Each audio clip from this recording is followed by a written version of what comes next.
কি মনে হয় আমি যে ফেল ঠেকাতে ব্যস্ত, আমার মতো কি তোমরাও ব্যস্ত? পড়তে পড়তে তো ধরো যে কথা ছালমাল সব উঠে গেল, তারপর মানুষ করিস প্রেম, এই কাহিনী পড়া লাগছে। কি একটা অবস্থা!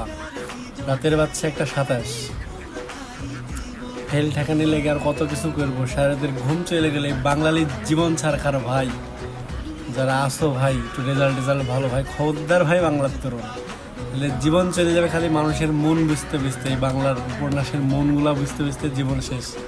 কে কার সাথে প্রেম করিস, কে কার মা, কে কার খালা, এই জেনে যেতে ভাই জীবন শেষ হয়ে যাবে। রাত 1:28 বাজছে এখন পর্যন্ত ঘুমে যেতে পারিনি ভাই। 1 বছর পরে নিয়ে কয়েকদিন পর পরীক্ষা এখন শুরু করেছি। কি একটা অবস্থা, জীবনটা শেষ হয়ে গেল। তাই বলছি কি মনে, খবরদার বাংলাত পেরো না, ইংরেজিত পড়ো, অর্থনীতিত পড়ো, খবরদার বাংলাত পেরো না মনে, জীবন শেষ হয়ে যাবে। ইতিহাস লি পড়ো, যা খুশিলি পড়ো মনে, তা ওই যে বাংলাত পেরো না, নাইলে জীবন শেষ, একদম শেষ, মানে শেষ। তোমার জীবনের কোনো ভ্যালুই নাই।